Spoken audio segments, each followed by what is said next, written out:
The Big H Podcast, tune in now. Conversations that'll wow. Laugh and learn, stay a while. Let's explore that Hilton style.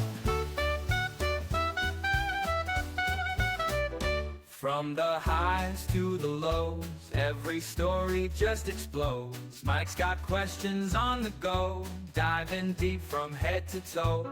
Every week the guests align, sharing moments so divine. Stay with us, the pace is fine. Every episode you'll find. The Big H Podcast, tune in now.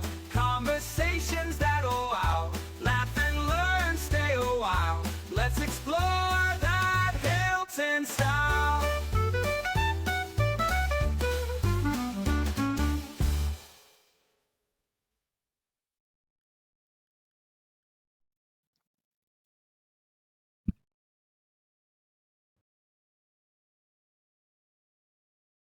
Seb Burritt, neighborly Seb Burritt. Great to have you here. Thank you. I used to think that Seb had something, it was just a nickname for you, but then I was told it stands for Sheldon Earl Burritt. Errol Burritt. Okay, very Sheldon Errol Burritt, S-E-B. good. S-E-B. And the Burritt name, I drive by Burritt Road every single day I go to work. Your name is synonymous with Hilton history. I'm just going to give you an open-ended question and talk to me a little bit about your birth, your parents, your siblings, and your overall history in the village of Hilton. I can do that. I started my life on 126 East Avenue, right next to the Lutheran Church. A few years ago, like 82 years ago, soon to be. That's where I started my life.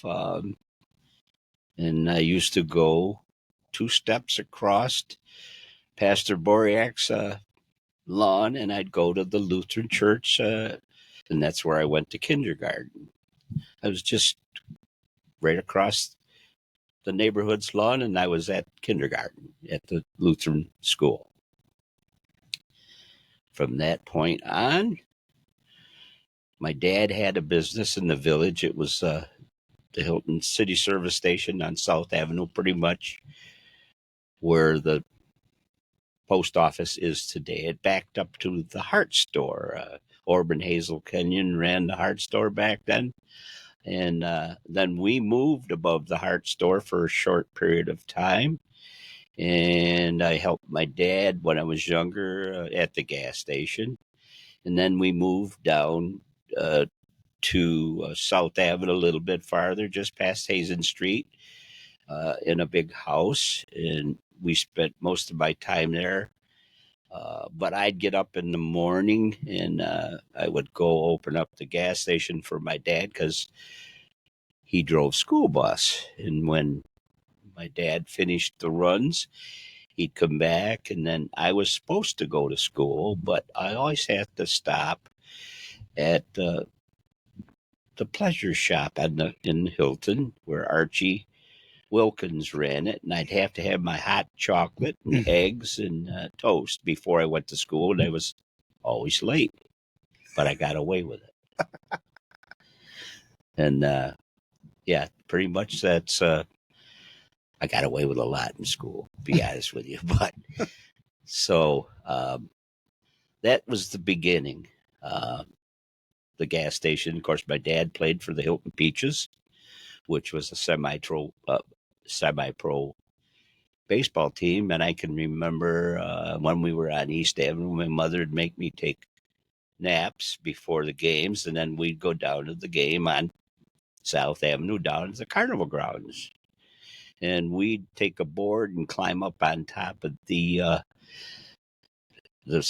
stand where they serve beverages and stuff, and we'd watch from on top of the stand there and watch my dad and a lot of the old timers that lived in Hilton. My Uncle Bill Farr played for the Hilton Peaches, and my grandfather Bert did as well. So baseball was big in my family at the time. My dad played first base.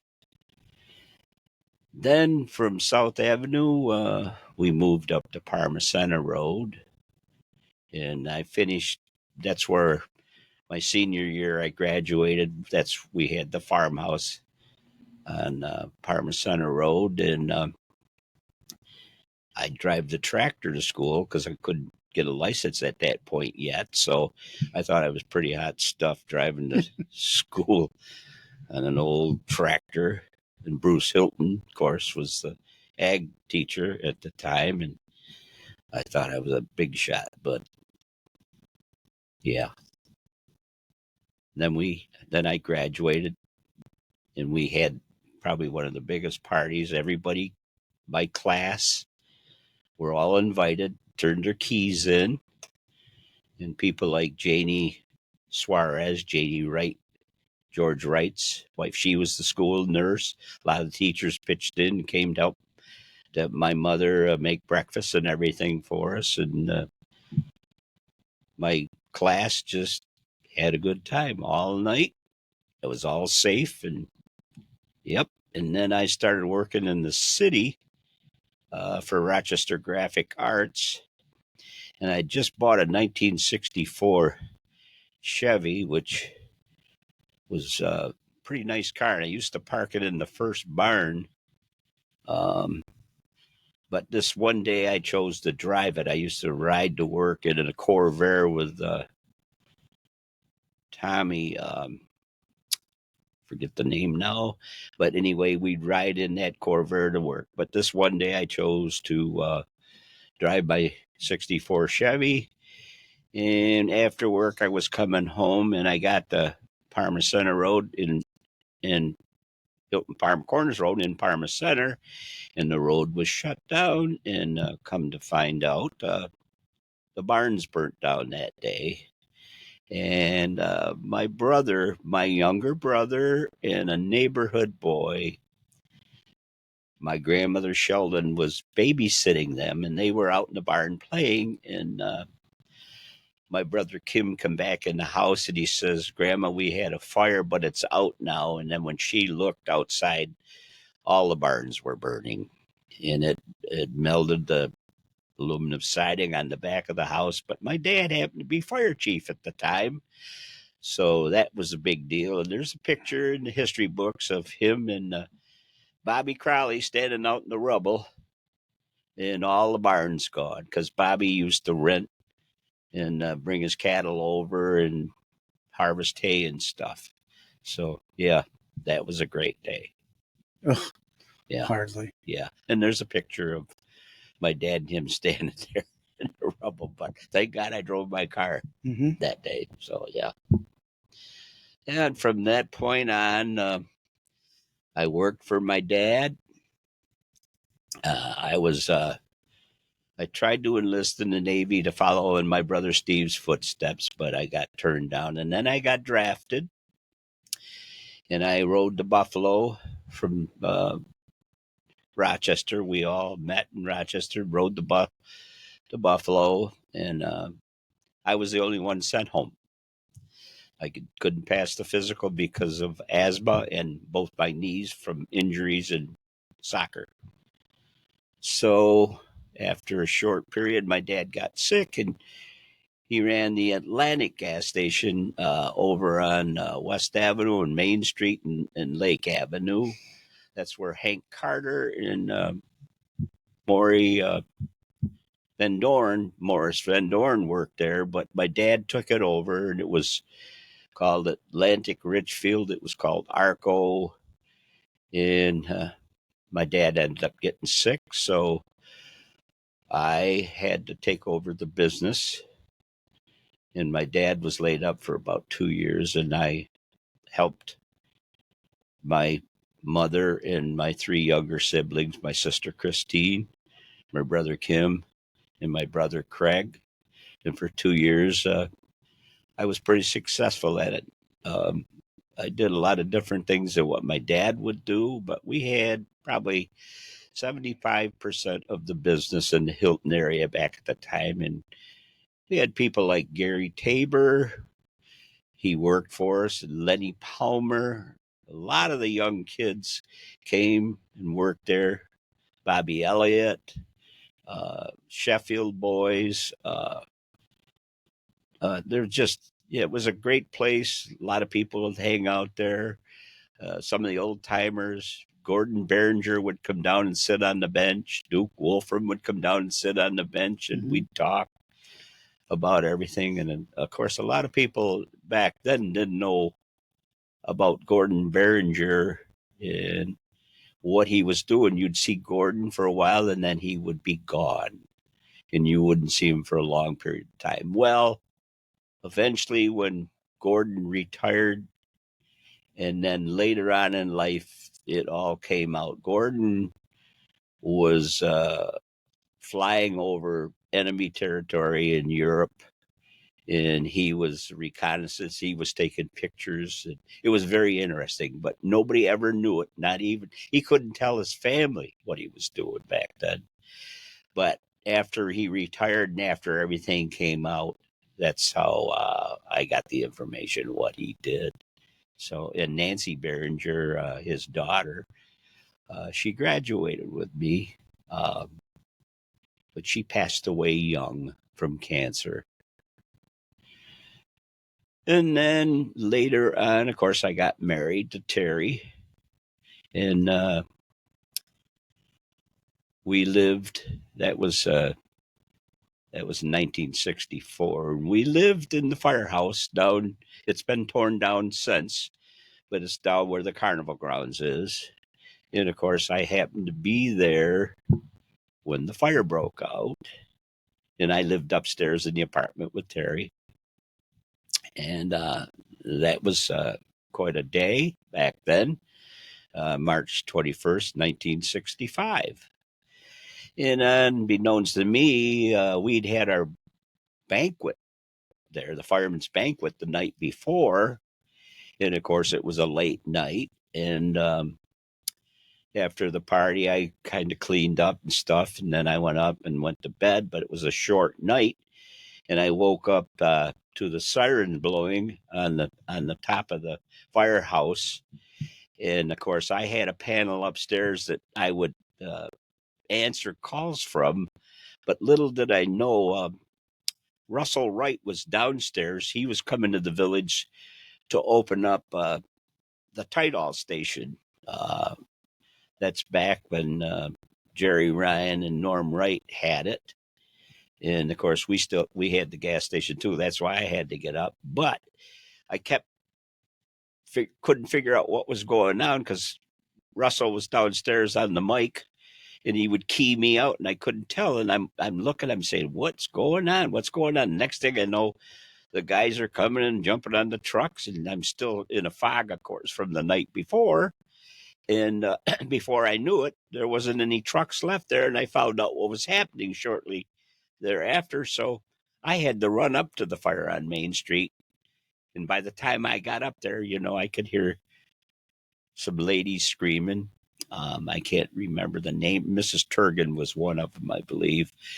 And George Edelman Jr. was coming up to work. And of course, that's all in the history books. And he went up inside above the pleasure shop, the post office, and all them things, and got people out as much as he could.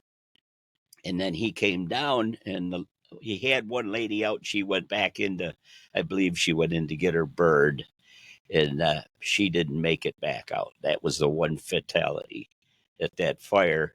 But when I was running up the street, you could hear people screaming, and that's when the explosion happened, and it knocked me right off my feet. And all I could hear was glass and everything. And of course, it blew the windows out across the street, like the candy kitchen, the Hart store, the barber shop. So it was quite a scene, and it took all day pretty much. That lots of fire companies, which you can find that out in the history books.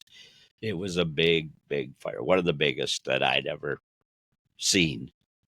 So, in the meantime, it was a nasty day, and the Arlington Hotel would open up and feed the firefighters, and of course, the auxiliaries got together and helped feed the firefighters and stuff. But yeah, it was a long day. I can tell you one thing. the Ridge Road, Grease Ridge Fire Department had their platform parked out behind the IGA store, which the fire jumped over to.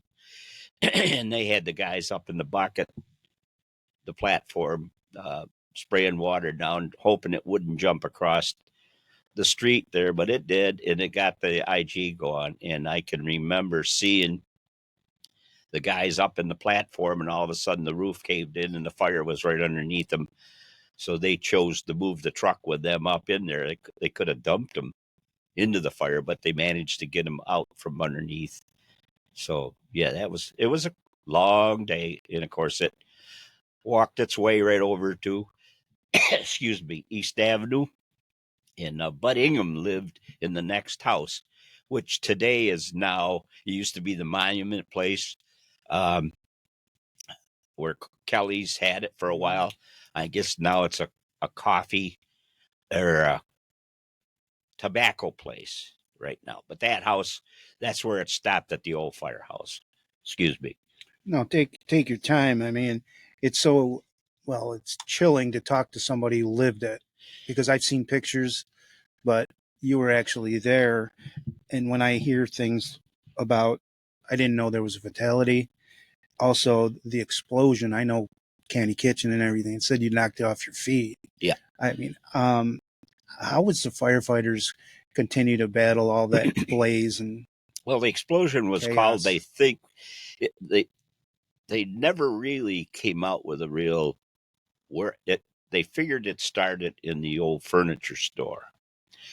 And of course you had Michael's furniture store, and then it became,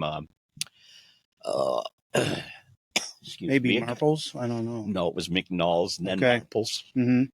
And then you had, from that point on, you had the State Bank of Hilton next to that. And then you went east. You had Borelli's shoe store. Then you had the post office. Then you had RG&E offices.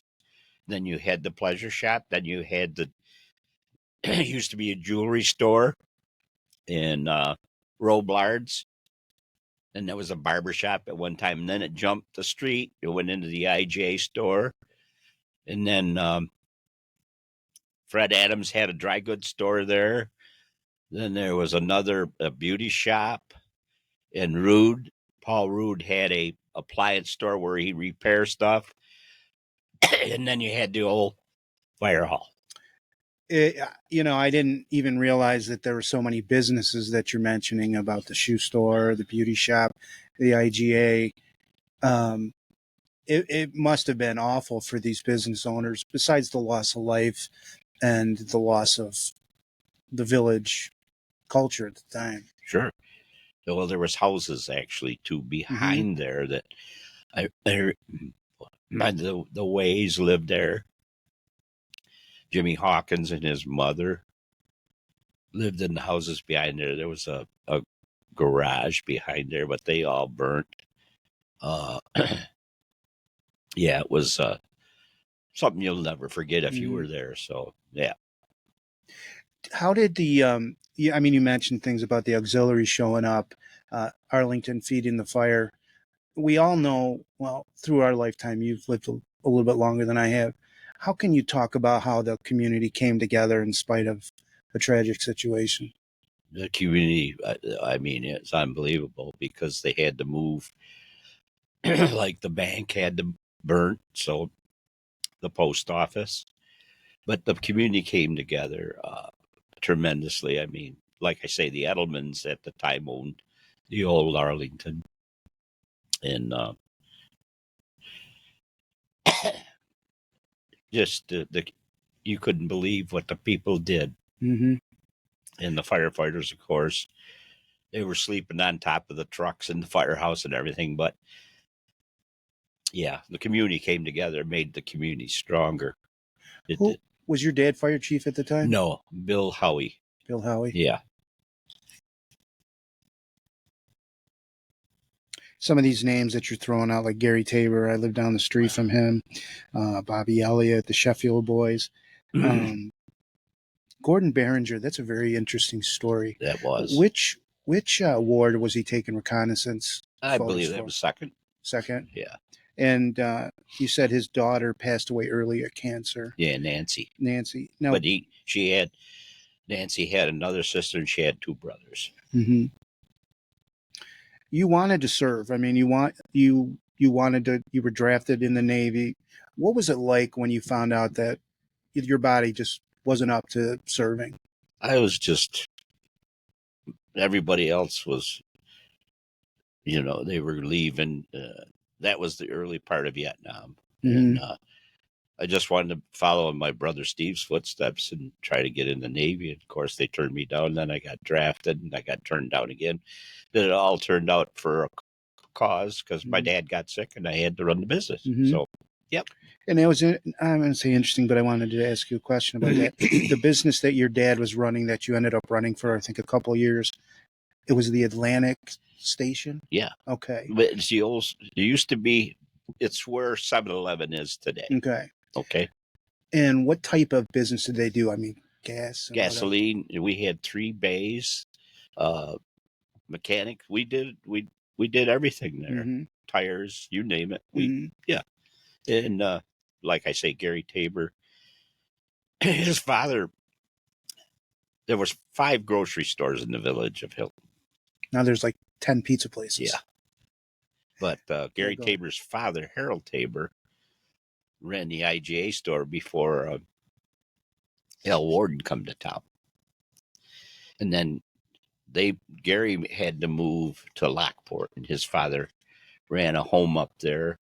And Gary finished school there, but every weekend he'd come back to work at the gas station. And then when he graduated, he came and lived with us and worked with us. And then he went in the Army, but he always was around.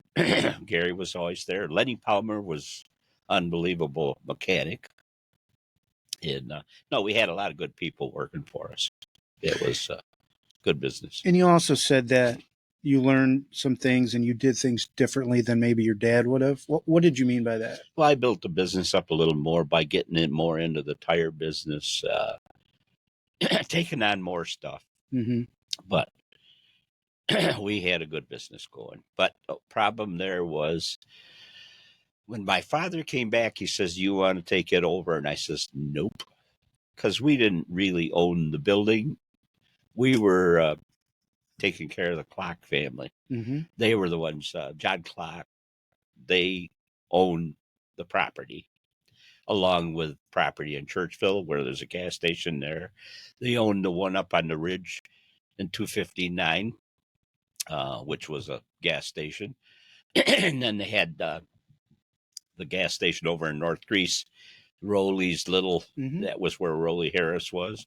So I said, "No, Dad, I'm done. I want to move on." That's when I went to Kodak. Okay. So just real quick, IGA, was that where the Big M ended up being, and where was the IGA? You were right at where the bank is today. Is it M&T Bank? Okay. Right there on the corner. That was the IGA store. Gotcha. So then you were talking about going into Kodak. So you never did any full college training, right? No, sir. So when you went into, what year was it approximately that you ended up going to Kodak? I went into Kodak in I had 30 years in there. So, oh boy. It's okay. But what was your job or jobs that you ended up doing? They hired me to come in and work at the bus. Kodak had their own transportation, but unbeknownst to me, it was set up where they just walked me down to the firehouse, and I went in as a firefighter. Okay. Never worked on a bus the whole time. They had it all set up because my brother Steve was a firefighter at Kodak. And back in the day, we were the world's largest industrial fire department. There was 120 firefighters, 3 fire stations within Kodak Park. Wow. Yeah. No, that's back when you had 60 to 70,000 employees 24/7. This is just Kodak Park, not Elm Grove.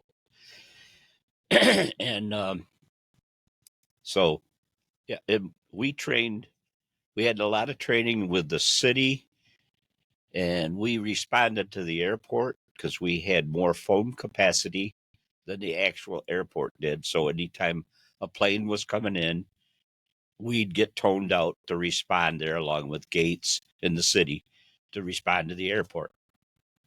We taught a lot of hazmat stuff because Kodak, the chemical division, there was a lot of things going on at Kodak back then.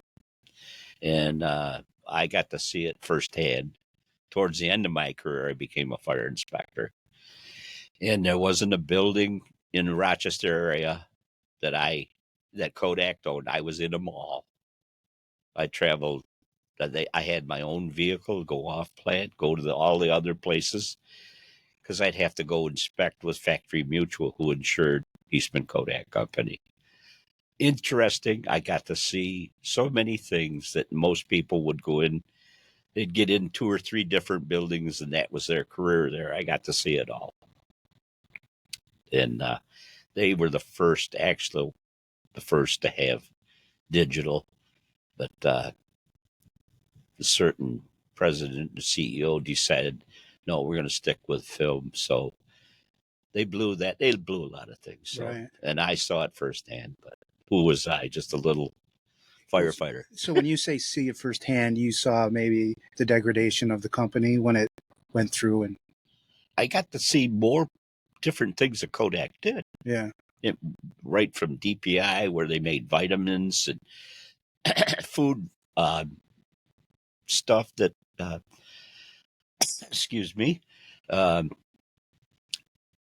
like I say, vitamins, but DPI made a lot of other food processing stuff. I saw, I saw that. The chemical division was 301, 234, 325.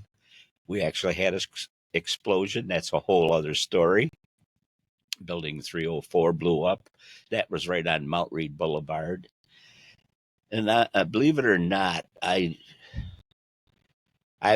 we just come on duty. We responded there. And there was a gentleman that in building 304, a reaction had started. He ran out, and then he said, I got to go back in, as he's telling himself. He was going to try to stop the explosion from happening. There was a reaction in a vessel, but it didn't work. He got in there, and it blew up when he was in there. Years later, we saved the man. And I won't get into some of the stuff. He was burnt, and there was a lot of other issues, but we packaged him and got him, sent him to where Park Ridge is, and then they transferred him to Strong eventually. Just so happens about 5 years ago at my church, the Hilton Baptist Church, I'd been talking to a gentleman in there for 2 years, not knowing who I was talking to. And then one day, Pastor Dan asked this gentleman to get up and talk about his life and what happened. And all of a sudden, I see on the screen, and he's up there standing. Now, this is the gentleman that I'd been talking to, Greg Weller. And I just about went crazy. That's the gentleman that we pulled out of 304. And here I'd been talking to him. I immediately stood up and got involved in the conversation. I couldn't believe what I was seeing. Quite a guy. He's got jokes like you wouldn't believe. Yes, he's burnt, scarred, but he's got a sense of humor. He's got a daughter. He got divorced after that because he was depressed and got into doing things, but he's back, and he's funny. He's a good man, and his daughter lives with him here in Hilton now. But here I'd been talking to him for 2 years. Never knew it. and you saved him. Well, You had a hand in it. yes. Bill Blood, one of the brothers. Yep. We got him out. And he's here to talk about it. So, yeah. So with Kodak, you did a 30-year job with them. And then I was wondering. But now, when I got out, I immediately started working for the Village of Hilton. Sorry, That's the connection to the Village of Hilton. Yeah. and I'm still employed with the village of Hilton to this day. Tell the audience what you do. Well, I started out there in the year 2000. I did all the mowing. Every once in a while, I'd get involved in riding the back of the garbage truck. And as time went on, I was driving the loaders. I was helping them with the concrete work. Mainly, my job was mowing, and that keeps you busy. Excuse me again. And then in the wintertime, it started out as part-time with the village. In the wintertime, I'd cross the street, go over to the town of Parma, work the night shift for the town of Parma and call the guys in, plow the roads, and I'd go out and plow the roads with them. First, we were wingmen. Then towards the end, they dropped all the wingmen, and there was just one guy. But I got to work for the town of Parma Highway Department. I left there about 3-4 years ago. And now I'm working at Bob Johnson Chevrolet delivering parts. But I still work for the village, just take care of the Jenny John Lodge to this day. So, been interesting. Mm-hmm. I can't slow down. I got to keep busy. No, it keeps you young at heart, right? I mean, you've run across so many different people through your position at, running a business in the village, and then Kodak, and then going back to the village of Hilton, town of Parma. Tell me a little bit about your siblings, because before we came on air, I know the names and stuff, but tell our audience about where you rank in the order of the five. Well, my brother Stephen, he went in the Navy, and then when he came out, he met a lady over in Scotland, Isabel Shepherd, and they got married and had a daughter, Heather. And then they ended up having a son, Ian. And they all lived in here. Steve worked at the gas station for a little bit. Then he went to Kodak, and he was a firefighter there, and he retired from there. And he worked down to Napa for a while, delivering parts. He putzed around, did a little this, a little of that. And then he just kind of semi-retired from that. His health went down, and so was Isabel's. Then myself, we just heard about me, and then I had a sister, Chris, my sister, Christine. She went to college down in Corning. Then she married Jim Scanlon, and they lived in the city. They lived in Arundecoit. Then they moved to North Carolina. Then Jim ended up getting a disease, and he passed away. But she had 4 kids, Toby, Jordan, Taylor, and Courtney. They all lived down there. Jordan is in the military. He's way up there in rank for the Army. He's traveled throughout the country. But my sister, Chris, she lives to this day down in Wilmington, North Carolina, and she remarried Alan. And then I have my brother Kim. He was a carpenter for a while. Then he ended up at Kodak, and then Kodak sold a portion there, and he was working for Johnson and Johnson. And Kim lives in the Hilton. He had 2 daughters, and he worked for Johnson and Johnson. He retired. He was driving cars around here lately too, but he had 2 daughters. Boy, here I go. You're pretty good remembering all these names. Yeah, I know, but the kids now. It'll come back. It'll come back someday. But anyway, yeah, they're 2 beautiful daughters too, and he's got some grandkids. And he married Margaret, and they live on Hillside Drive. Then my brother Craig, where does it end with him? He worked at Kodak. Then he became a sheriff. One bullet Barney, we called him. And he had a career with the Monroe County Sheriff's Office.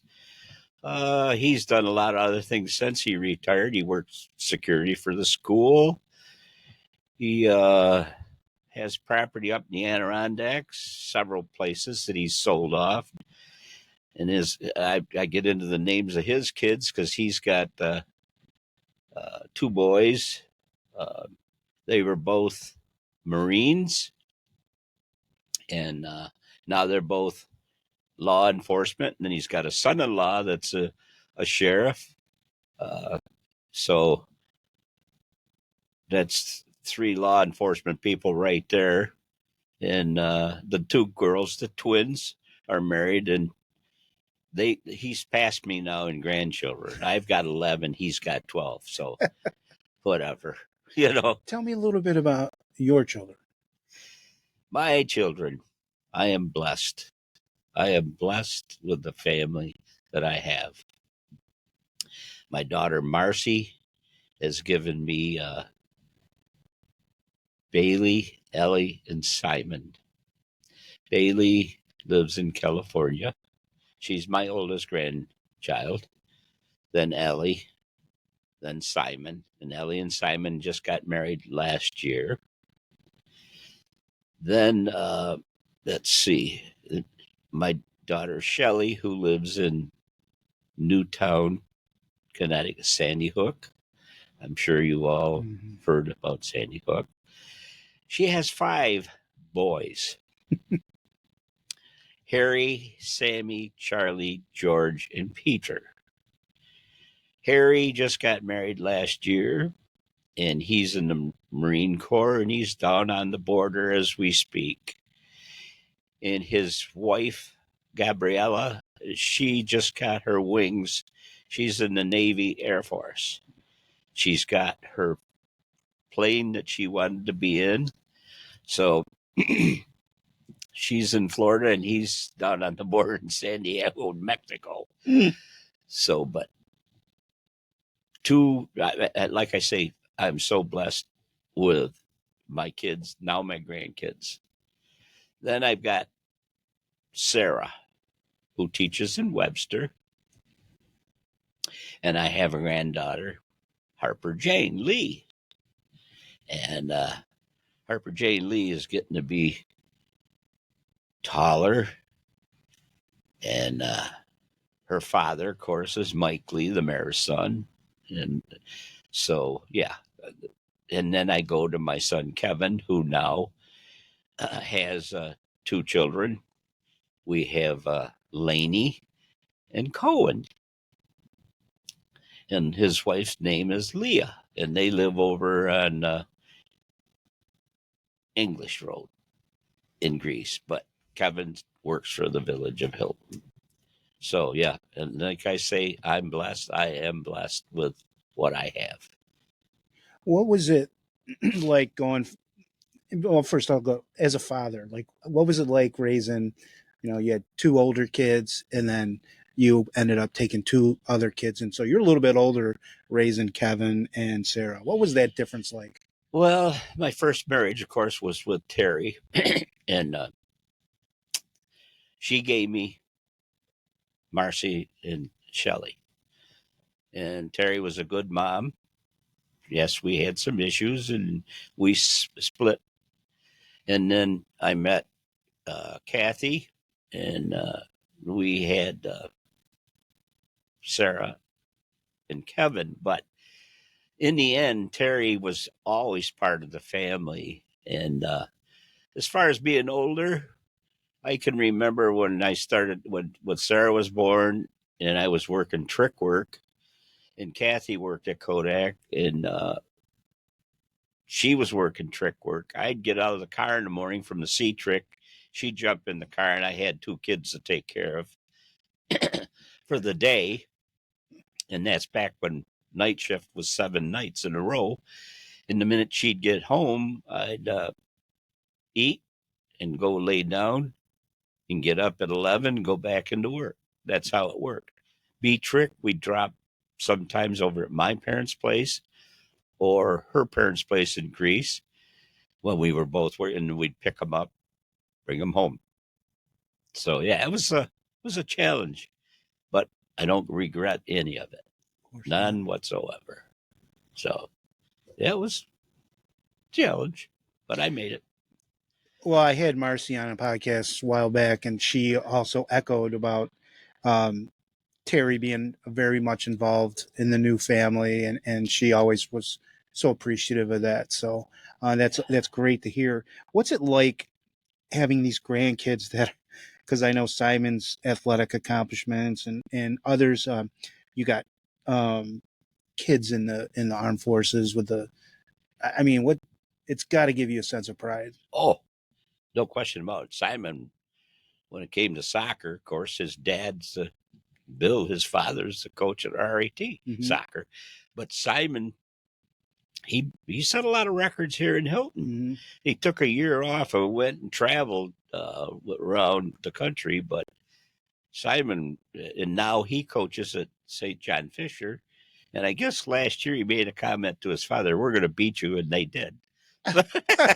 So he beat his father's. I didn't know he coached at Fisher. Yeah, he's he's not the full-time coach, but right. So that's where he's at. And his wife, she teaches in Spencerport, but yeah, I'm as far as sports, and then Harry, of course, in the Marine Corps, he's the first of the grandkids to get involved in that. He went to Boston College, and that's where he met his wife now. But I stop and think what I sent my kids. Now, this is something that I pride myself on. Is my daughter Marcy first went to Casanova. That was a 2-year school back then. It was just strictly girls. Then she came and finished up at Brockport State. Next came Shelley. I sent her to Purdue. Yeah. But she did me a huge favor because after the first year, she stayed in Indiana and worked for Indiana Bell. So therefore, that made it, because Purdue's a state school. Mm-hmm. So the cost changed quite a bit there. Then Sarah, she went to Oswego, and then she got her master's at St. John Fisher. Kevin, on the other hand, he went to MCC, and then he's moved on from there. But my grandkids, I've had them go to Syracuse University, Colgate, then another Syracuse, Purdue, Boston College, Providence.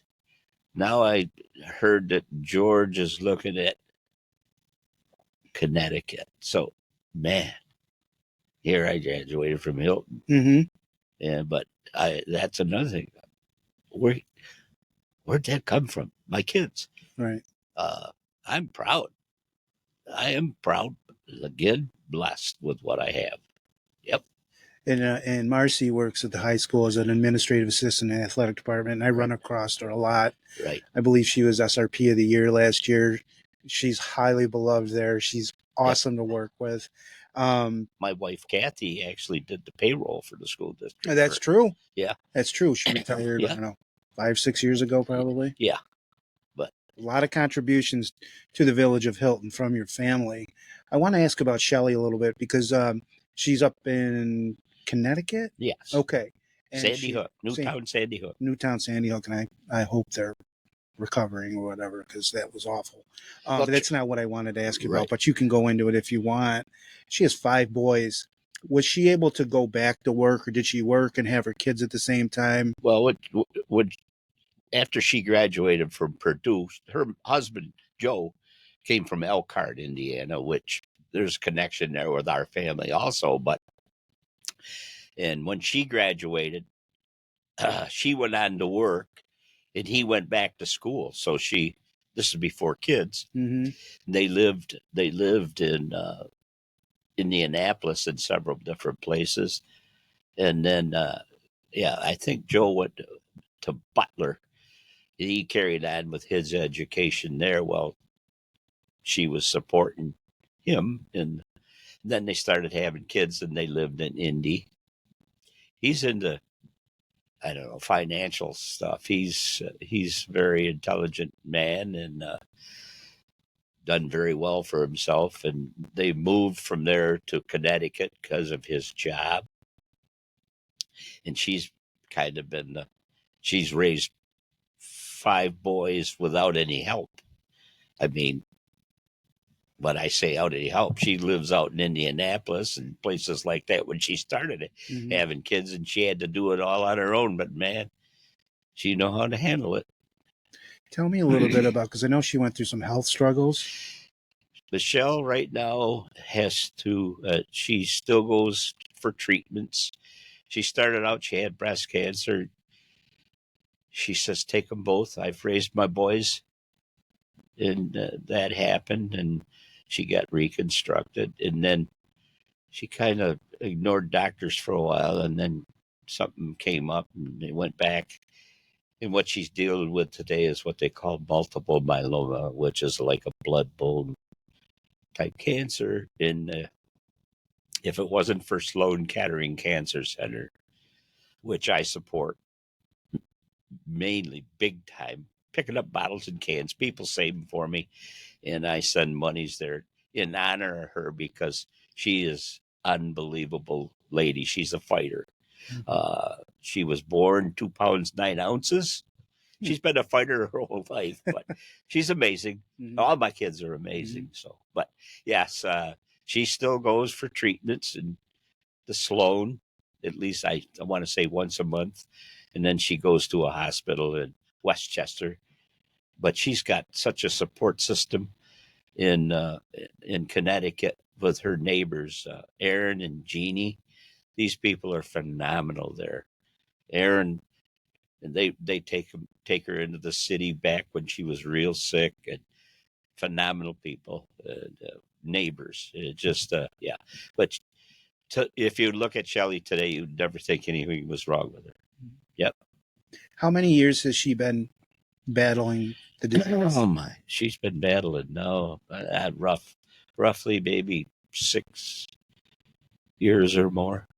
And it must be comforting for you, because you're out of state, that she has those neighbors like Aaron and whoever you mentioned, Yeah, to take care of her. Aaron and Jeannie are unbelievable. They are. The people there, yeah, goes back to when the shooting at Sandy Hook too. Them people united big time there. And of course, three of her boys. Well, Charlie was the main one in the school. He was just a couple of doors down from where it all took place. And the other 2 hadn't arrived yet. They were on the bus or something. And Joe, he was in England at the time on his way back home. And I get a text message or call. Shelley, that day I was home watching Law and Order. And I get this, I'll call you. My phone's dying. I'll call you.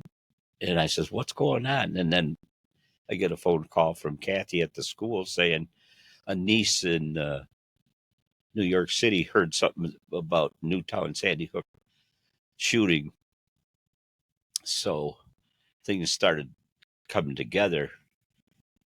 And so I turn it over on CNN News. And the first thing I see is Charlie being let out of the school. And I still didn't know what really was going on, but I found out later. That was the 14th of December. And we were going there for Christmas. And I text Shelley and I says, do you want me to come there? And she didn't respond right away. And then she says, no, you'll be coming here in Christmas. Don't worry, we're okay. Yeah, that was a day to remember. So, but they're all doing good. Charlie's doing good. He's graduating this year from Purdue. It must have been comforting, I mean, on that day, December 14th, that you saw him coming out. Like, you knew with your own 2 eyes that he was okay. Yeah. And you don't have to delve into deep family secrets, but what was it like going that Christmas to see the family. You wouldn't believe, Sandy Hook, the people you couldn't get through the village.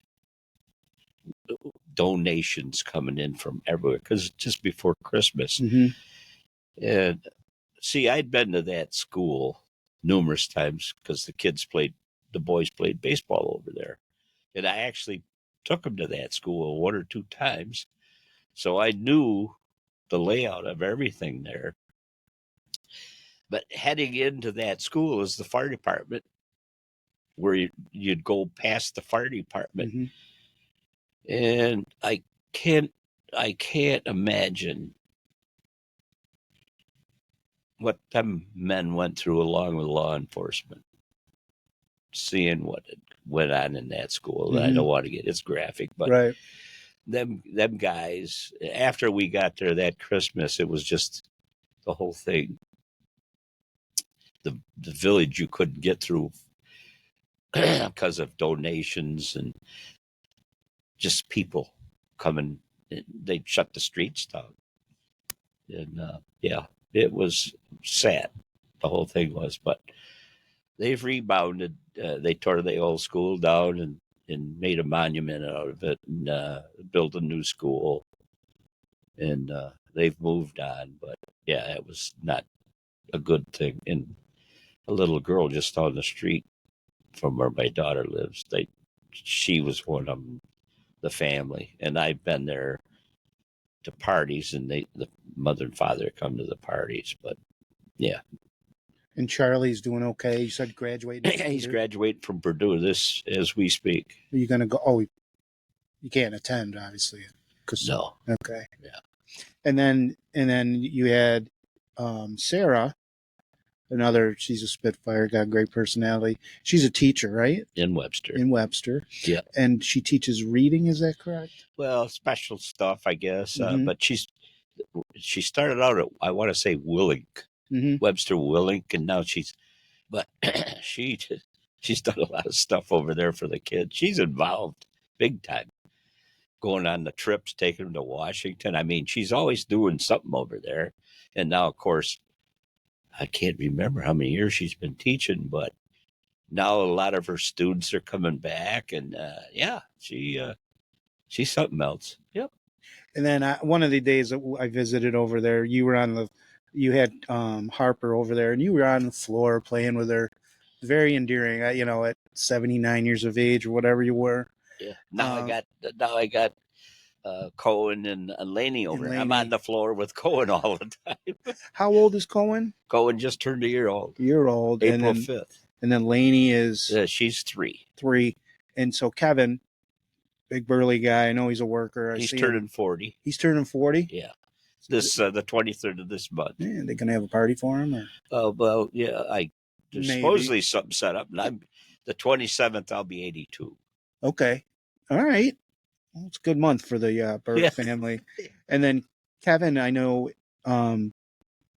Does he still cut lawns for help with people or no? Yeah, he's still doing a little bit. He's cutting back on that.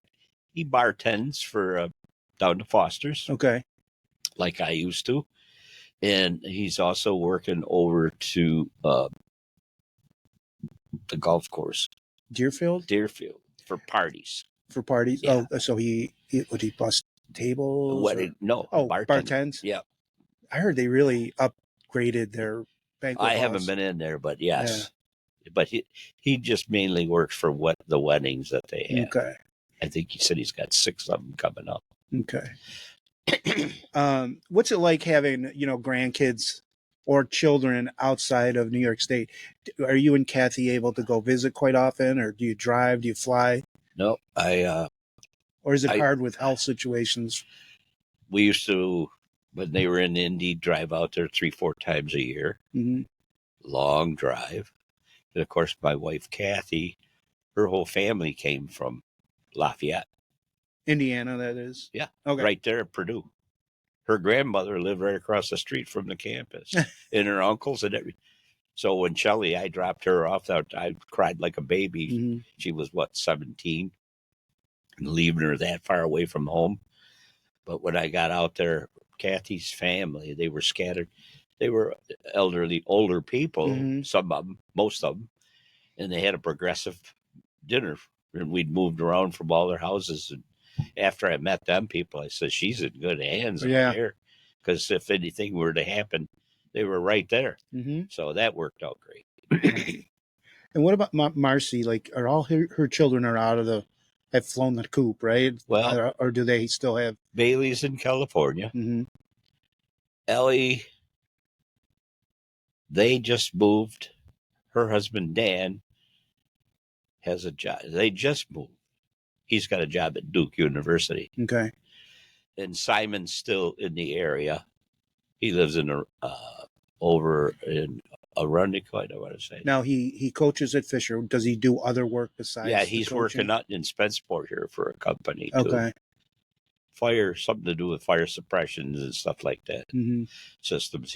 I see him every once in a while, but Yeah. they're all doing good. Now, do your kids call you regularly, or how do you stay on contact? Or Are you kidding me, Sarah? well, you see two of them almost daily, right? Yes, with their yes. children. But the communications with the phones today, texting and the technology, I don't know how to do it, Mhm. but we'll talk to Shelley. You can see her. I don't know anything about that. Well, how it's we called get. FaceTime and Zoom. Yeah, well, I Seb. see. Once I left Kodak, computers were the last things I wanted to deal with.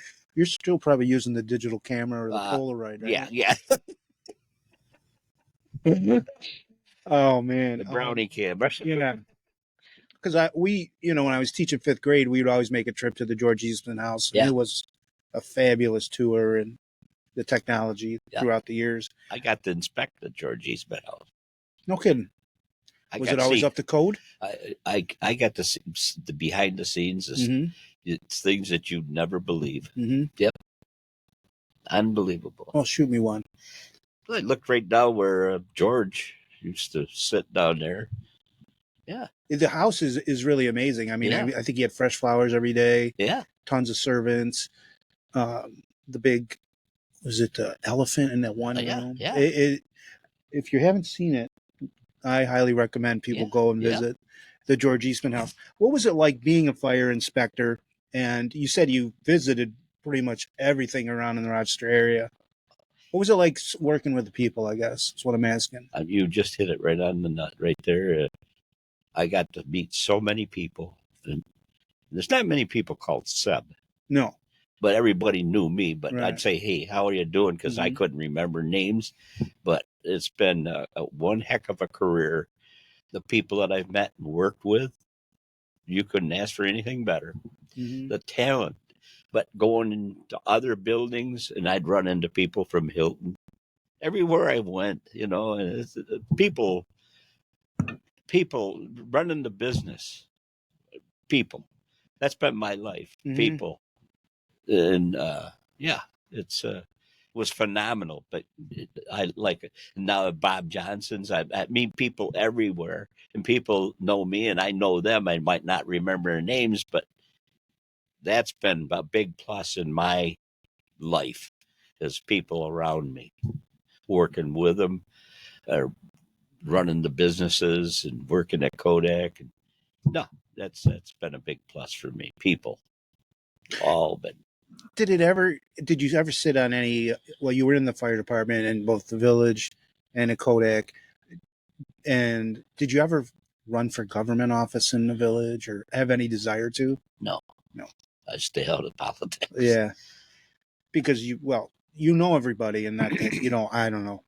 You would have been good just because you're a people person. Burritt Road, like I said, I drive by it every day. That's named after your... It goes way back. Yeah, tell me about it. I'm trying to think of the one Burritt. He lived more down near Butcher Road. MC. I want to say MC Burritt. And like the Burritt Homestead, there was several Burritts down there, but MC Burritt was one of the names. That goes. David Crum could fill you in on some of that. But Burritt named my grandfather Burritt, my dad's dad, wired a lot of houses in the village of Hilton years ago. Mm-hmm. He was a little tiny monster boy. Yeah. And there's another story because he went on and worked at the University of Rochester and ran the Psy-Up Salon. And as a kid, I'd get on the bus and go over to the University of Rochester, get off the library, and then I'd go over to the Psy-U. And I had full run of that campus. Of course, it's a lot bigger now, Mm-hmm. but my grandfather Burritt was involved with the freshmen mainly every year. But I get to go to the football games, basketball games, swim meets. I'd go see all that stuff when I was younger. And my grandfather Burr, of course, he was a troublemaker at times. He'd get involved with these kids, and he'd be sitting up on before they built at Favre Stadium, he'd be up on the hill with all the freshmen. And he had a cannon, and he'd fire that off. He'd fire that off. This cannon got him in more trouble. Yeah. And they shot it off one time inside the Psy-U house and blew the windows out. But my grandfather Burritt he was just a small man, and he never went to college there, but he'd been there so long. And my grandmother, Edna, she did all the cooking. Uh-huh. She did all the cooking, but they made him a brother. No kidding. Yeah. I hope he didn't have Brother B, they call him. Brother B. Yeah. Did he have to do any of the pledge activities? No.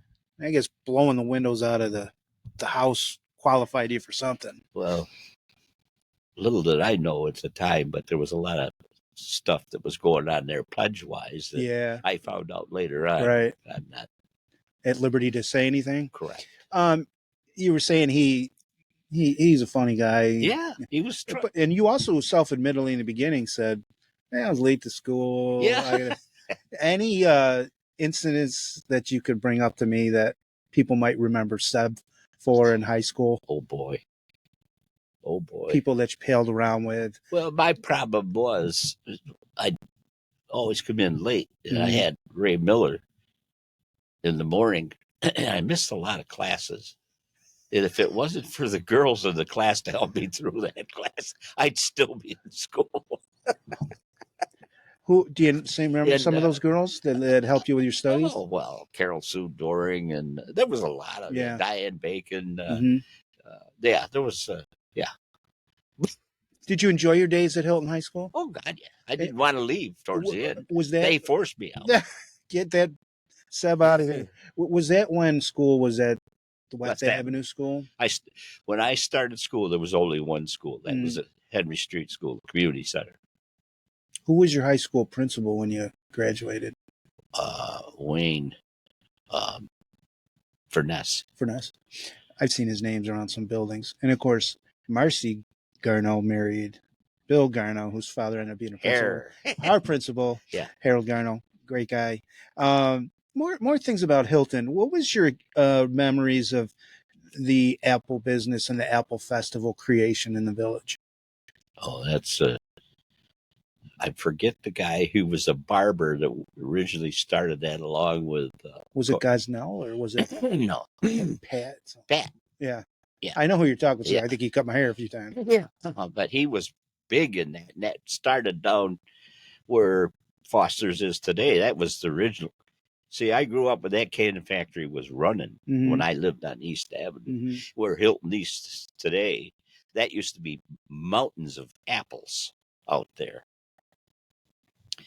They'd just come in, and it goes back to Mr. Birch. John Birch's dad built the aqueduct, the water flowing so it could flow the apples into the plant.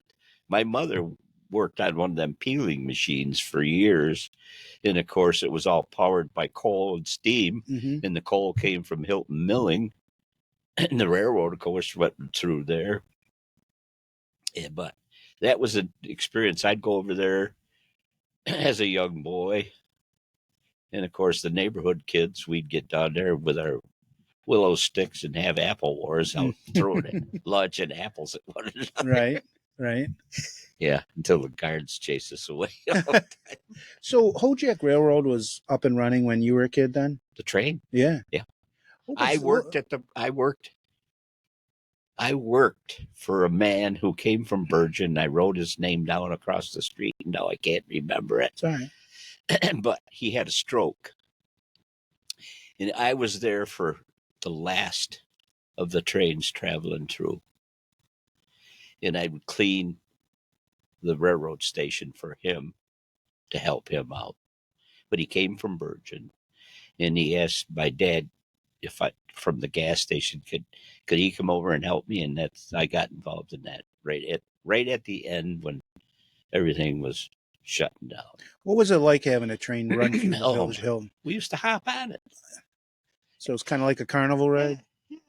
We'd hop on it and take rides over to Hamlin and everything. That's Dave Raleigh sometime too.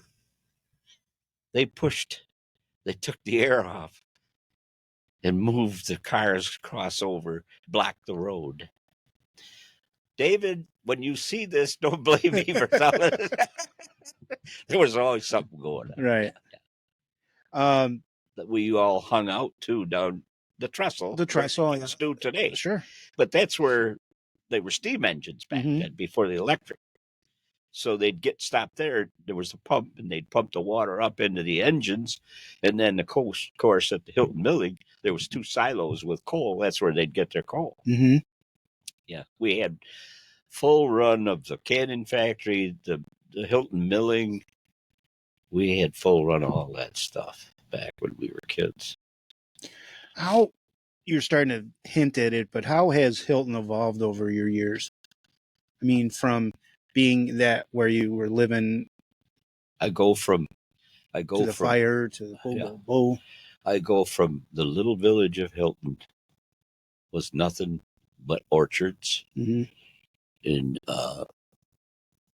the apples, the plums, the prune, sweet cherries, sour cherries.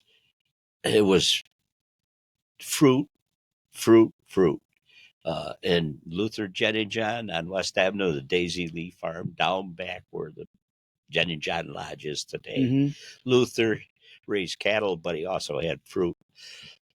And up on Overlook in the village and all them streets, that was all his orchards.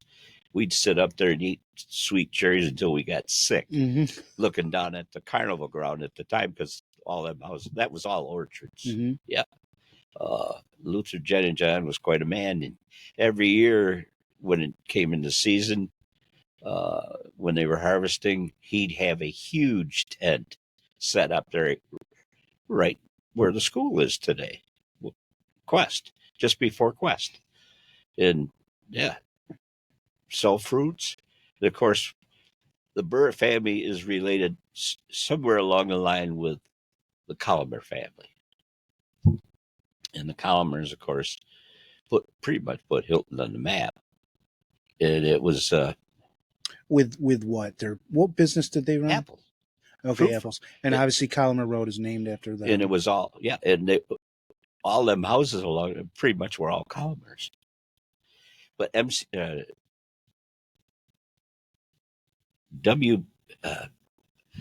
a connection there with Willie I. Smith. That's a relation to the family. That goes back. Okay. And Willie I's house is still on the corner. It'd be on the southeast corner of Colomer and Dunbar Road. The house is still there to this day. Willie I developed a 20-ounce apple. He went to Cornell. And he would harvest them and send them to England. And that's what happened. They put them in barrels back then. And the ship went down. And it kind of put him behind things. So that's where the Colomers got tied in and took that over. But Willie I was the one that developed the 20-ounce apples. And if I'm not mistaken, he married my grandmother Burritt's sister, Bessie. I can't remember it for sure, but yeah, there's a connection there with Willie I. What's that? That white big building on Collimer at the end where it attaches to, I don't know, Hill Road or whatever. What's that big white building that You're talking about the cold old storage? Hojack? Yeah. The cold storage? Okay. Yeah. What was in that? Like what? That was, I used to go there with my dad when I was small, and in the back part that burnt, Yes. they used to process cherries, sour Okay. cherries there. Okay. And they'd put them in these copper tins, 5-gallon copper tins, and then pour sugar. And they were mainly used for making pies and stuff. Okay. But in the front, it was a cold storage like you've got in the village, where that's where they'd harvest apples and then take them and store them through the winter until it was time for them to be processed at the like Duffy Mott's over in Hamlin and in the Hilton Village. Yeah. But that was I used to know the guy. He lived right on Corton Avenue. The owner. I'll think of it one of these days. But anyway, he ran it for years. And now it's, of course, falling apart. But Right. there was cold storages all the way up the Hojack, all the way to Niagara Falls. Okay. You'd go to Hamlin. Duffy Mott's was huge back in the day. Morton, cold storage, all the way up through. Yep. What makes Hilton a special place? I've never known anything other than Hilton. It's where I grew up, where I've lived my whole life. It's just been a good place to live. For me, it has been. I never had any interest of going any place else. Business-wise, we ran the business. Just been here my whole life. And it's been a great, great life here. Schools are good. Everything's good. That's why you see it now where the orchards are, you see housing. Grown. Like I say, back in the day, there was 5 grocery stores, and they all made a living, and they were all family run. You go from Orban Hazel Kenyon, the Hart store, across the street, on right at the corner there where it's an insurance place now. That used to be Otto Wolf's. Then where the bank is, that was Harold Tabor, the IGA. Then you go down to Herb Groutman, and then Bud Ingham. Herb Groutman and Bud Ingham ran the red and white. 5 grocery stores, and they all supported families. And they were thriving. Yep. We had a bowling hall. Before that, we had the theater. Where was the theater located? Well, it's vacant now, but it's right where Z's. Yep. Just to the west of that, there's an open spot there. Yeah, there was a theater. There was a 4-lane bowling hall after that. And then, of course, after the fire, L. Warden had a grocery store in there for a while because it nothing to go by. Then it became a restaurant. Yeah. When you say theater, was it an indoor theater? Or, yeah. Yeah. So, and then, okay. Quarter. You go see a theater on Friday, 25 cents. Ray and Lorraine Elgire ran it. And then he ended up driving school bus towards the end there. And then when it changed over to the bowling hall, he drove school bus and stuff. But yeah, they lived right down on North Avenue. Well, Seb, you've lived a blessed life. You've said things like talking about Terry and then Kathy, she gave me, and you talk about your daughters. It's very endearing to hear things. Do you have any things on a bucket list, any things that you want to accomplish? You know what I mean? Or just you want to keep living as long and happy and healthy as that you can? Yeah, I need to keep busy. And like I say, the family's keeping me going now. And it's all good. It's all good. Yep. Well, you've been a tremendous neighbor to my wife and my family, keeping an eye on the house when we're out of town, harassing my daughter when she's missing her 3-pointers in the driveway. Well, it still upsets me to this day because I'm really her coach. And all I read about in the paper is about her. She never once mentions my name. And then there's this other neighbor that chases me with a broom. That would be you, Yeah.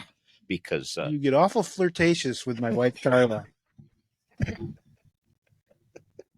Any more final thoughts you got for us? nope, it's been a pleasure doing this. It has been, and you've mentioned so many names that I'm aware of, and names of village streets. I might have you back again, Yeah. some other time. I got so much stored up in here. You do, and I think this is a great start. Your podcast is called The Hilton Buzz with Burritt, and I just hope you keep buzzing for a long Thanks, time. Mike. And that's a metaphor, Yeah. and Yeah. literally. Yep. All right. Thanks a lot for joining me. Yep, thank you. Now, where do people see this? You send it up. The Big H Podcast, tune in now. Conversations that'll wow. Laugh and learn, stay a while. Let's explore that Hilton style. From the highs to the lows, every story just explodes. Mike's got questions on the go, diving deep from head to toe. Every week the guests align, sharing moments so divine. Stay with us, the pace is fine. Every episode you'll find. The Big H Podcast, tune in now. Conversations that'll wow. Laugh and learn, stay a while. Let's explore that Hilton style.